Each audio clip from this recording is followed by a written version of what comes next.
ఈ రోజుల్లో so called రాజకీయ నేతలు ఇంత చేసి అంత చేసినట్లుగా గొప్పలు చెప్పుకోవడం, డబ్బాలు కొట్టుకోవడం చూస్తూ ఉంటాం.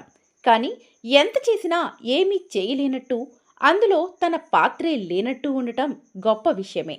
ఇంతకీ ఎవరా వ్యక్తిని ఆలోచిస్తున్నారా? ఇంకెవరండి, మన డిప్యూటీ సీఎం పవన్ కళ్యాణ్.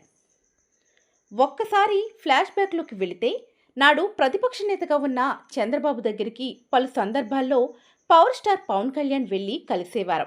అది వన్ వే ట్రాఫిక్ లాగా ఉండేది.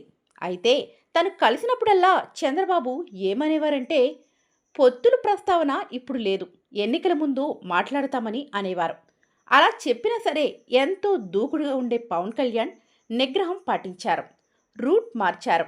పదే పదే వెళ్ళి కలిశారు. కట్ చేస్తే, ఆనాడు కేంద్రంలో బీజేపీకి, ఏపీలో టీడీపీకి వ్యవహారం బెడిసికొడితే ఆయన పలుమార్లు ఢిల్లీ వెళ్లారు. బీజేపీ బెట్టు చేస్తే ఒప్పించారు. మళ్లీ వారిని ఒక గూటికి చేర్చారు. అలా కూటమి ఏర్పాటులో కీలక పాత్ర పోషించారు. అలా ఏర్పడిన కూటమి 2025 ఎన్నికల్లో విజయదుందుబి మోగించింది.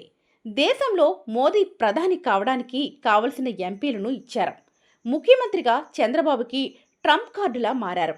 ఇప్పుడు మీరే చెప్పండి, పవన్ కళ్యాణ్కి రాజకీయ వ్యూహాలు వచ్చా రాదా?